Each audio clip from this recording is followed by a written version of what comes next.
The motto for anyone in any kind of ministry must be that of John the Baptist when he said to Jesus, I must decrease, he must increase.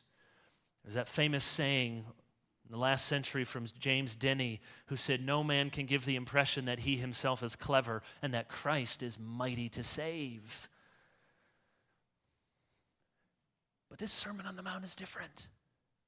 For 3 chapters, the quiet, outrageous, unrelenting, subversive focus of the sermon has been on the preacher himself. Have you noticed? Look at chapter 5, verse 11. At the end of these Beatitudes, Jesus finally says, blessed are you when others revile you and persecute you and utter all kinds of evil against you falsely on my account. Oh, really, Jesus? Now you're the reference point. We're going to go forth and we're going to be loved or we're going to be hated based on you. People are going to be persecuted because of you, because we belong to you. That seems a little full of yourself, Jesus. What about verse 17? Do not think that I have come to abolish the law or the prophets. I have not come to abolish them, but to fulfill them. Who talks like this?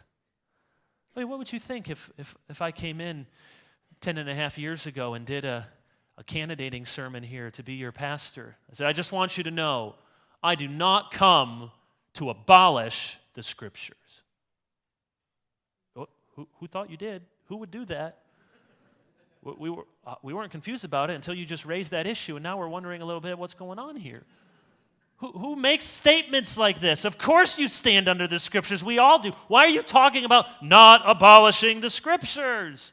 And what do you mean, Jesus, when you say, I have come? He doesn't say, I was born, or I've traveled here, or I started my itinerant ministry for this reason. He speaks in this mysterious language of having come. Do not think that I have come. Come from where, Jesus? From whom?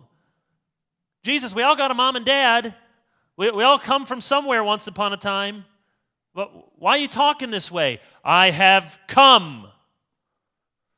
Like he's someone come down from on high or something. And this fulfillment language, isn't that strange? I have not come to abolish them, but to fulfill them? You don't want any pastor who says that to you. Just want to say before we come to the Scriptures, it's about me and I fulfill it. What? You fulfill it? That's the very first thing Jesus is recorded as saying in his public ministry. You can look at Mark 1:15 when he comes out and the first thing out of his mouth.